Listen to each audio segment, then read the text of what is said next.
ప్రేక్షకులకి నమస్కారం అండి. ఈ వీడియో మనం మ్యాన్ పవర్ అంటే నరాల వీక్‌నెస్ గురించి, లేతే మగతనం గురించి మాట్లాడుకుందాం. ఇది సెపరేట్ క్లినిక్స్ వచ్చినాయండి ఇప్పుడు. ఆ డాక్టర్‌లకి అసలు ఖాళీ ఉండట్లేదంట. క్యూల్లో ఉంటున్నారంటండి అక్కడ. నేను విన్న విషయం అన్నమాట ఇది. పూర్వం ఈ ప్రాబ్లమ్స్ లేవు. 20, 30 ఇయర్స్ బ్యాక్ చాలా తక్కువ ఈ ప్రాబ్లమ్స్. అంటే చెప్పలేకపోవడం అంటే అది కూడా తప్పే. ఒక 60, 70 సంవత్సరాల ముందరైతే అది బూత్ కాదు. అందరూ హ్యాపీగా మాట్లాడుకునేవారు. ఏ ప్రాబ్లమ్ ఉన్నా డిస్కస్ చేసేవారు. దానికి సరిపడి కౌన్సిలింగ్ ఉండేది. సిగ్గుపడకుండా ఓపెన్‌గా మాట్లాడుకునేవాళ్ళు. పల్లెటూర్లు గానీ, ఇంకోటి గానీ. అంతకు ముందరైతే ఇంకా ఫ్రీనెస్ ఉండేది. అది ఒక సైన్స్ లాగా, అది ఒక ఇంపార్టెంట్ సబ్జెక్ట్ లాగా దాన్ని తీసుకునేవారండి. అప్పట్లో అందులో క్లాసులు చెప్పేవాళ్ళు కూడా ఉండేవారు నాకు తెలిసుండి. ఇప్పుడు ఏదైతే మనం బూత్ అనుకుని ఆ సైన్స్‌కు దూరం అయిపోయామో, దానివల్ల యూత్‌లో గానీ, పెద్దవాళ్ళలో గానీ అనేక రకాలైన మానసికమైన ప్రాబ్లమ్స్, భయాలు వస్తున్నాయండి. తెలియని భయాలది. నిజంగా అక్కడ కారణం లేదు. కారణం లేకుండానే భయపడిపోయి, నాలో మగతనం లేదు కాను, నేనెందుకు పని చేయను కాను, లేకపోతే నేను వివాహం చేసుకుంటే నా భార్య నన్ను వదిలేస్తుందేమో, నన్ను హీనంగా చూస్తుందేమో, చులకనగా చూస్తుందేమో, ఇటువంటి అనవసరమైన ఆలోచనలతోటి మానసికంగా ఇబ్బంది పడి ఉన్న శక్తి కూడా కోల్పోతున్నారు. ఈ భయం అనేదే మెయిన్ అండి ఇక్కడ. ప్రాబ్లమ్ ఏంటంటే ఈ భయాన్ని కనుక తీసేసి వాళ్ళకి కౌన్సిలింగ్ తీసుకునే వాళ్ళు కనుక సంఖ్య కనుక పెరిగితే ఇది 60% ప్రాబ్లమ్ సాల్వ్ అయిపోతుందండి. దాని మీద ఎప్పుడైతే అవగాహన లేదో దానివల్ల అనేక రకాల ప్రాబ్లమ్స్ వస్తున్నాయి. అదేవిధంగా ఇక్కడ కూడా మళ్ళీ ఆహారం, ఎక్సర్సైజ్ ఈ 2 అసలు మానవ శరీరానికి కావాల్సిన 2 ఇంపార్టెంట్ పాయింట్స్ అన్నమాట ఇవి. మన శరీర తత్వం ఏంటి? ఇవాళ ఏమైపోయింది, సైన్స్ పెరిగిపోయింది. పెరిగిపోయేసరికి అది తినేత్తే మగతనం పెరిగిపోతుంది, ఇది తినేత్తే మగతనం పెరిగిపోతుంది. ఈ విధంగా ఎన్నో రకాల మందులు వస్తున్నాయి, ఎన్నో రకాల ప్రోడక్ట్స్ వచ్చినాయి, పబ్లిసిటీ వచ్చింది. ఇక్కడ 2 విషయాలండి. ఒకటి శారీరకంగా బలం లేకపోవడం, అలాగే తన యొక్క ఏదైతే ఈ స్పెర్మ్ అనేది ఉందో అది తగ్గిపోవడం బాడీలో. ఈ మగతనంతో పాటు ఏమవుతుందంటే సంతానలేమి అనేది కూడా పెరుగుతుంది. సంతానం కలగకపోవడం, దానివల్ల కూడా అనేక ప్రాబ్లమ్స్ వస్తున్నాయండి. ఇక్కడ ఏం చేయాలంటే బాడీ శక్తివంతంగా తయారు చేసుకోవాలి ఎప్పుడు కూడా. శక్తివంతంగా ఉండాలంటే ఏం చేయాలి? వ్యాయామం చేయాలి. వ్యాయామంతో పాటు చక్కని ఆహారం తినాలి. టైమ్లీ ఫుడ్ తినాలండి. వ్యాయామం అనేది మనిషి యొక్క శక్తిని కొన్ని వందల రెట్లు పెంచుతుంది. అప్పుడు మనస్సు కూడా కుదుటపడుతుంది. మనిషిలో కాన్ఫిడెన్స్ పెరుగుతుంది. మానసికమైన శక్తి పెరుగుతుంది. ఇవన్నీ జరిగినప్పుడు ఏమవుతుందంటే అటువంటి చిన్న విషయాల గురించి భయపడటం మానేస్తాడు. అక్కడే కొంత ట్రీట్మెంట్ కంప్లీట్ అయిపోతుంది. సెకండ్ థింగ్ ఏంటంటే ఇక్కడ మనకి నరాల వీక్‌నెస్ లేకుండా పురుషత్వం పెరగాలి అంటే ధాతువులు పెరగాలండి బాడీలో. ధాతువులు వృద్ధి పొందాలి. అంటే మన బాడీలో ఉన్న మినరల్స్ డెవలప్ అవ్వాలి. మన బాడీలో మెయిన్ మినరల్స్ రిలీజ్ చేసే పార్ట్లు ఏంటి? షిన్ బోను, థై బోను. ఈ ఎక్కువ పర్సెంటేజ్ అవి రిలీజ్ చేస్తాయి. ముసలితనం వచ్చేసరికి ఏమవుతుంది? వాటి యొక్క వర్క్ తగ్గి దానివల్ల వీక్‌నెస్ రావచ్చు. అది న్యాచురల్ జరిగే ప్రాసెస్. కానీ మాకు ఫోన్ చేస్తూ ఉంటారు ఎంతోమంది. నాకు 20 ఏళ్ళు సార్, నాకు ఇబ్బంది ఉంది. నాకు 25 ఏళ్ళు సార్, నాకు నెల్లాళ్ళు పెళ్ళి ఉంది. ఈ లోపల ఏమన్నా అవుతుందా?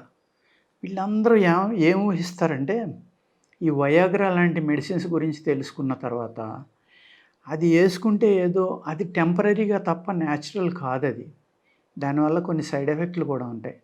అందుకే విరివిగా మనకి ప్రతి మెడికల్ షాప్‌లోనే అది అమ్మరు, ఇవ్వరు కూడా.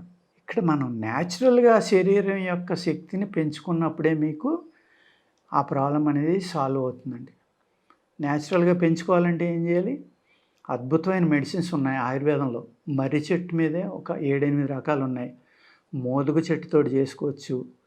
అదేవిధంగా అశ్వగంధ, శిలాజిత్తు, శతావరి, దూలగొండి, గొబ్బి గింజలు ఇలాగా అనేక రకాల బాజీకరణ ఔషధాలు ఉన్నాయన్నమాట.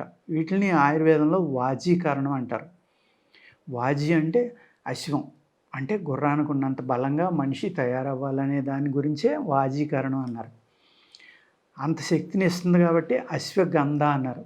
దాన్ని అశ్వం యొక్క పేరు పెట్టారు. కానీ ఆ అశ్వగంధ వాడుకునేటప్పుడు మీరు కంపల్సరీగా శుద్ధి చేసి వాడుకోవాలి. శతావరిని వాడుకుంటున్నారనుకోండి, ఒక హెర్బ్, అది దుంప. ఆ దుంప యొక్క పైన తోలు తీసేయాలండి, తొక్క ఉండకూడదు, అది పనిచేయదు. అదేవిధంగా ఆ దుంప యొక్క పొడవుగా ఉంటుంది శతావరి. పిల్లి పేసర అనేది ఏనిపడి పెద్ద పిల్లి పేసర 2 రకాలు ఉంటాయి. చిన్న దుంప ఉంటుందండి, ఒక 4 అడుగుల దుంప కూడా ఉంటుందన్నమాట. అది అడవిలో పెరిగేది, పెద్ద పిల్లి పేసర అంటారు అది. దాని లోపల వేరు గట్టిగా ఉంటుందండి, రూటు పైన మాస్ కింద ఉండి మెత్తగా ఉండి చక్కగాని లోపల ఒక వేరు ఉంటుంది సన్నగా, కొబ్బరి వేరులాగా, కొబ్బరి వేరు లోపల ఉన్నట్టు. దాన్ని తీసేయాలి, పై తోలు తీసేసి అప్పుడు ఎండబెట్టుకుని వాడుకోవాలి. ఆ రెండు తీయటం వల్ల అది ప్యూరిఫై అయిపోతుంది అనమాట. ఇలాగా శిలాజిత్ ఉంది, అది ఇంకా చెప్పక్కల మిరకిల్. శిలాజిత్తుని ఒక 100 రకాలుగా మనం వాడుకోవచ్చు. ఇలాగా రకరకాల కాంబినేషన్స్ తోటి మీ బాడీ యొక్క శక్తిని, మీ వయస్సుని, వీటిని చూసుకుని అశ్వగంధ లాంటివి వాడుకోవాలి తప్ప ఆ అశ్వగంధ అనేది శుద్ధి చేయకపోతే పెద్దగా పనిచేయదండి. దాంట్లో శక్తి అంత మనం అనుకున్నంత ఉండదు. దాన్ని ఎలా శుద్ధి చేయాలి అంటే ఆవు పాల ఆవిరి మీద ఉడకబెట్టాలండి. వాసన కట్టి గిన్నెకి ఆవు పాలు పోసి అవి లైట్గా పొంగుతూ ఉంటే వాటిలోంచి వచ్చిన ఆవిరి ఏదైతే ఉందో ఈ గుడ్డలోంచి బయటికి వెళ్తే ఆ అశ్వగంధ ముక్కలని ఉడుకుతాయి. లేదు మాకు ముక్కలు దొరకట్లేదండి, మేము పౌడర్ తెచ్చుకున్నామంటే మీరు ఏం చేస్తారంటే చెరిసగం పాలు, ఆవు పాలు, నీళ్లు కలిపిన పౌడర్ తీసుకుని ఆ నీళ్ళు బాగా మరగబెట్టి కాసి ఆ పాలల్లో మీరు ఇది వేసేసి పేస్ట్గా తయారు చేసుకోండి. ఆ పేస్ట్ని జాగ్రత్తగా ఎండబెట్టుకుంటే అందులో దోషం అనేది పోతుందండి. అప్పుడు దాన్ని మీరు వాడుకోండి.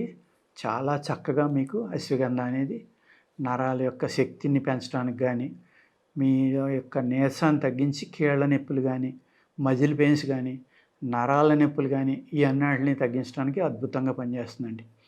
అదేవిధంగా మీరు శతావరి వాడుకోవచ్చు, దూలగొండి గింజలు వాడుకోవచ్చు. దూలగొండి గింజలు అనేది కునా సీడ్స్ అంటారు, అది కివాంచి అంటారు దాన్ని.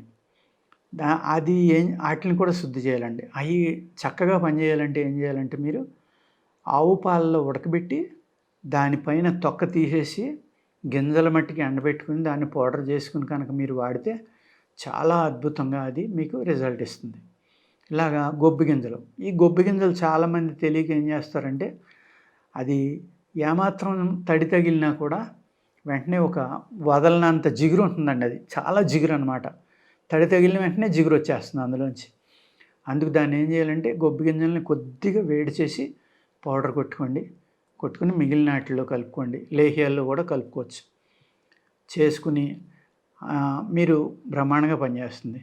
నాన్ వెజిటేరియన్ తినాలనుకోండి, మీకు ఎగ్స్ ఆమ్లెట్ వేసుకుంటారు కదా, దాన్ని నెయ్యితోటి వేసుకోండి. అదే చేపల కూర కూడా నెయ్యితోటి వండుకుని తినండి. ఈ రెండు కూడా మీలో మ్యాన్ పవర్ అద్భుతంగా పెంచుతాయి డైలీ కనుక తింటే. దయచేసి నూనె వేసుకుని ఆమ్లెట్ తినొద్దు. నెయ్యితోటి ఆమ్లెట్ తిన్నారనుకోండి, నూనెతో వేసుకున్న ఆమ్లెట్ మీద 10 టైమ్స్ బలం ఇస్తుంది మీకు. ఈ రహస్యం చాలామందికి తెలియదు, అందరూ నూనెతోటి వేసుకుంటూ ఉంటారు. అంచేత మీరు చేపల ఫ్రై కానీ ఆమ్లెట్ కానీ చక్కని ఆవు నెయ్యితోటి వేసుకోండి. మీ యొక్క నరాల వీక్నెస్ అన్నీ తగ్గిపోయి మజిల్ లేని వాళ్ళకి కూడా మంచి మజిల్ ఏర్పడుతుందండి. అద్భుతమైన బలం వస్తుంది. ఓకేనా?